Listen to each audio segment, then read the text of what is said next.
Conveyor belts are the primary method of material haulage at many surface mines. This equipment might be as simple as a single belt at a small mine, or a series of belts transporting material over a long distance, or from multiple sources at a large mining operation. All belt conveyors have inherent dangers while in motion, and may have certain hazards when they are idle.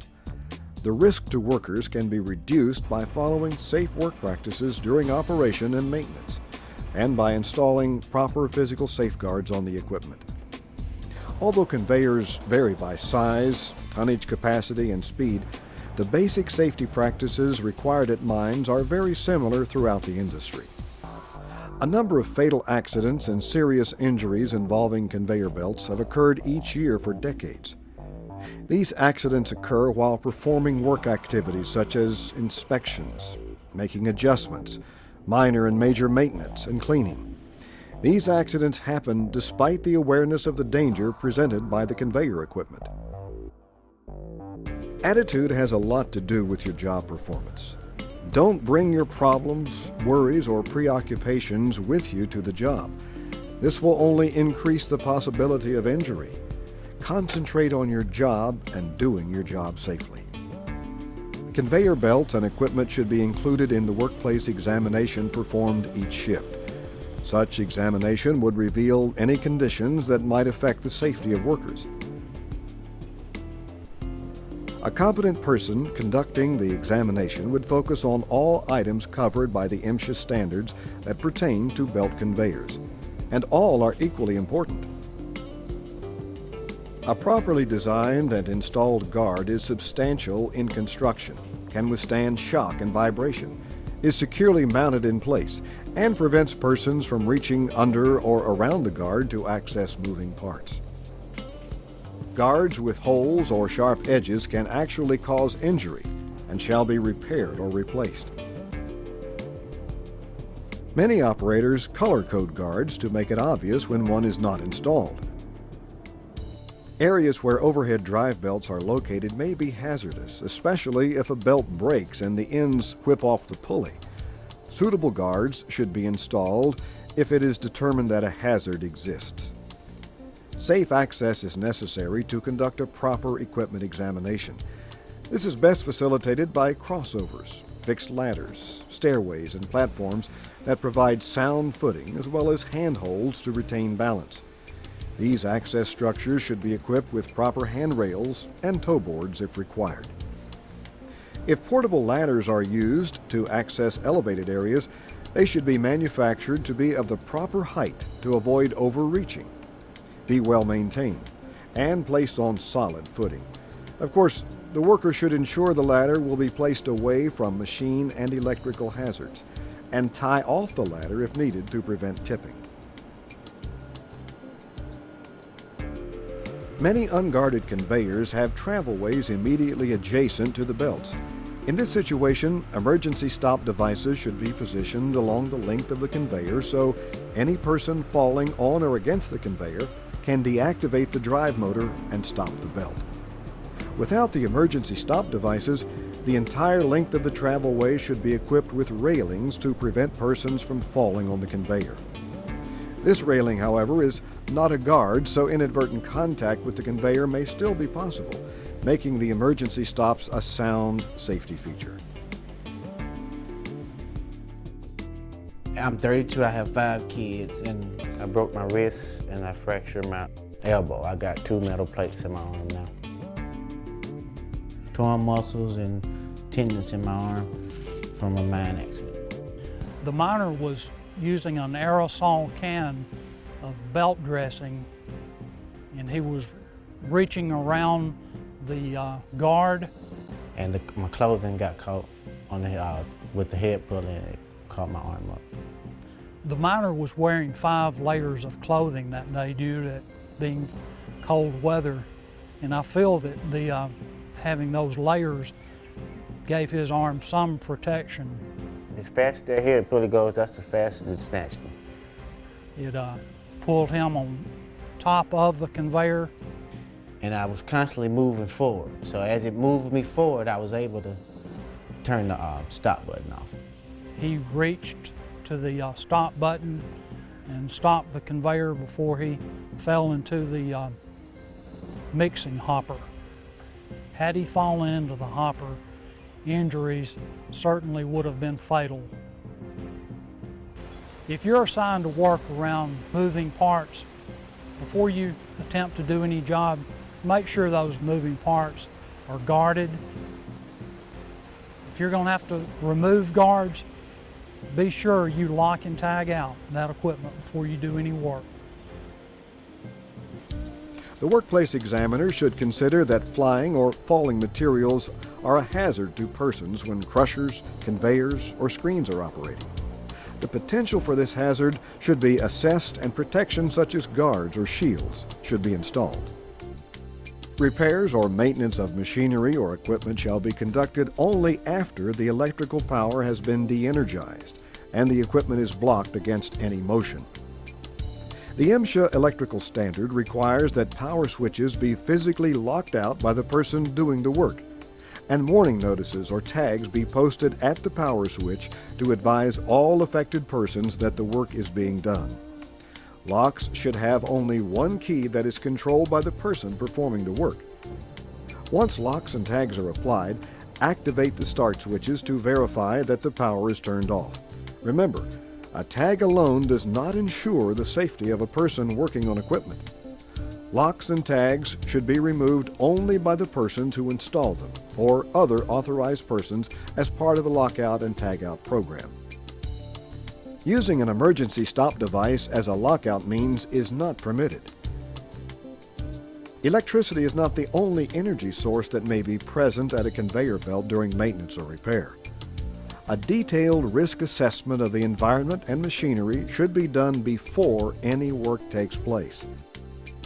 Potentially hazardous energy may be released from other sources, such as gravity, hydraulic systems, pressurized air systems, mechanical devices such as springs, or water. Prior to any work beginning, this potential energy should be reduced to zero by all means possible, such as closing valves, bleeding stored pressure in lines, releasing mechanical force, and supporting weight with blocks or hoists. Operators should ensure that inclined conveyors are equipped with a functional backstop or brake to prevent belt reversal by gravity force. The MSHA SLAM program is an effective method to systematically identify and assess hazards in any task. The 4 steps of the program are: stop. Think about the task, whether it's new, unusual, or something you've done before. Look. Look around. Think about every job step and what hazards may be present and how those hazards may change as the job progresses. Analyze. Determine your skills and experience to do the job, and if you have the right tools and equipment to complete the job safely. Manage. Actively initiate the proper controls to eliminate the hazards. Stay focused on safety until the job is finished. Routine conveyor maintenance functions should be done only by persons who have had detailed task training and have demonstrated their qualifications to do the work. A good preventive maintenance program can avoid unnecessary equipment shutdowns and unscheduled work. Manual cleaning of conveyor pulleys can only be done safely when the conveyor is completely stopped. Never attempt to clear material from a pulley in motion. Applying belt dressings should not be conducted with the conveyor in motion. However, the dressings may be applied by a pressurized applicator as long as the worker can apply the dressing while he is positioned outside the guards. Conveyor systems have many lubrication points that require frequent service. The lubrication application should be done only when the conveyor is not in motion. An alternative practice is where lubrication extension fittings are installed and the lubrication can be done outside the guards. After maintenance or repair, the conveyors should be restarted following established operational procedures. The conveyor operator should visually check the entire length of the conveyor to be sure that all persons are in the clear. If the operator does not have a complete view of the entire conveyor from the starting switch, then an audible or visual warning system should be installed and operated to warn all nearby persons that the conveyor will be started. There should be sufficient time between the alarm and the conveyor startup for exposed workers to move to a safer location. A second signal should be initiated if the conveyor does not start to move within 30 seconds of the first signal. Mine operators that install new belt conveyor systems or upgrade existing equipment can really enhance the safety and efficiencies of the mine operation during the design phase of the project. When the present and future capacities of the conveyors are accurately determined, the overall reliability will increase and result in less downtime. We know downtime costs money, but it also may create situations where workers are exposed to greater hazards than during normal operations. Safety features should also be designed into a new system. Guards, catwalks, electrical equipment, elevated surfaces, alarms, access points, and emergency equipment are just some of the items that may require detailed fabrication or installation to safeguard the workers that will operate and maintain the conveyors. The installation also has to fit into the topography of the land, another maintenance consideration if equipment is elevated. The structure should be built so that the tail pulleys are above the ground surface, making it easier to install and maintain guards and to clean with water sprays. Mine operators should assess jobs that require employees to work alone in remote areas for extended periods of time. A means to monitor that employee should be established if needed.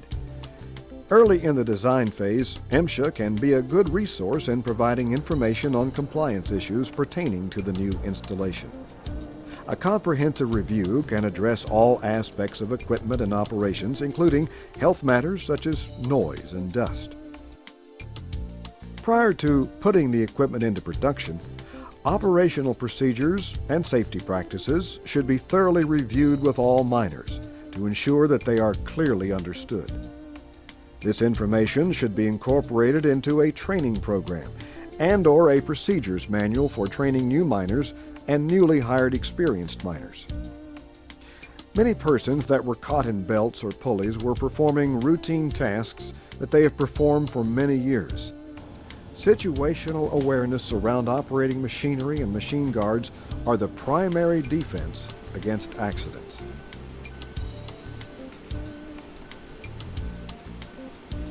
It was a very nice day out. There's 5 employees that were actually working alongside with me on this conveyor as we were building it. We had to test the conveyor belt, make sure that it was running truly on the pulleys. At that time, we seemed to be having a problem with the tracking of the belt. What tracking is keeping it centered on these pulleys. I didn't want any of the employees to get in the area where it was very dangerous, so I decided to get back in that area. There was no guards on the pulley at the time. These conveyors were designed where they had to be, the guards had to be off of them to be adjusted. I proceeded to adjust this conveyor belt. The belt was not moving like it should have been moving. So I bent down to take a look and put my hand on the side of the conveyor. About that time, the conveyor belt had snapped over and grabbed my hand and finger, and it started to pull me off balance. Well, I'd stuck my other arm down to catch myself, and unfortunately I placed it on the bottom of the belt, which was traveling in the direction of the tail pulley.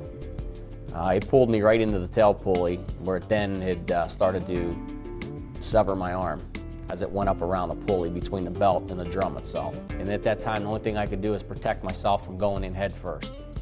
So I pushed myself off to the side, left my arm continue to go through it.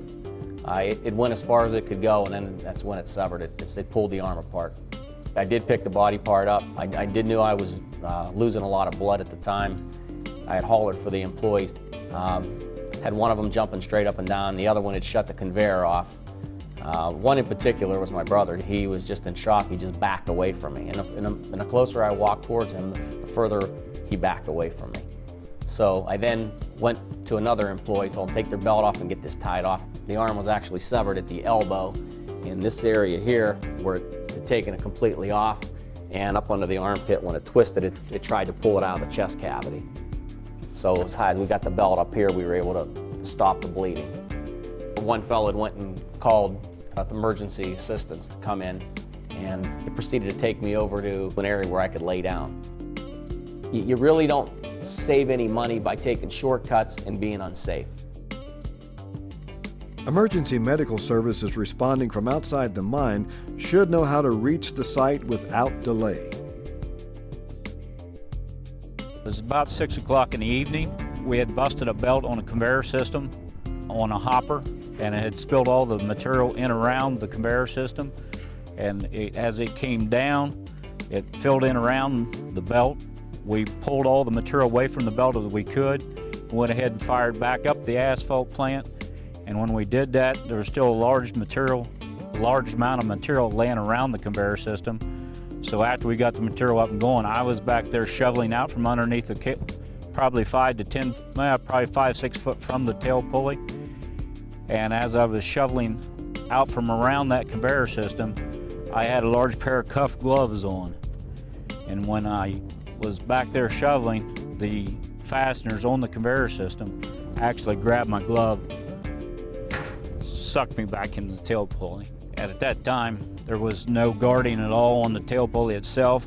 Thank goodness it was a smooth tail pulley, because when I was wrapped up in the conveyor system, if it had been a self-cleaning pulley, it would have probably killed me. At that time, my arm just rolled up in there, and nobody knew I was back there. We had no safety devices, no way of shutting the plant down. By coincidence, we ran out of trucks and they shut the asphalt plant down. And by doing that, it shut the plant down, and the guy that was operating the plant just come out to look around and help me finish shoveling out from underneath there, and he's the one that found me in the conveyor system. Yes, it was completely tore off. I spent 31 days, and thank goodness I run into a doctor that had been in Vietnam, and he was able to start reattaching my arm. And I have full use of it today, but thank goodness for a Vietnam doctor. Conveyors can cause a lot of injuries, and it has in the past. If we're going to stop the conveyor and work on it, block out, tag out right, block it for motion. Make sure all those things are done, and we won't have any issues. We just want to make sure that as you work on it, that you think about a work plan of what could go wrong, can go wrong, and know what to do if you have to respond to it. That's what we want to make sure you do. Make sure that you're safe with it all the time, because what you do is important to us. If you see your fellow worker doing unsafe practice, point it out to him. You may be the person that saves his life.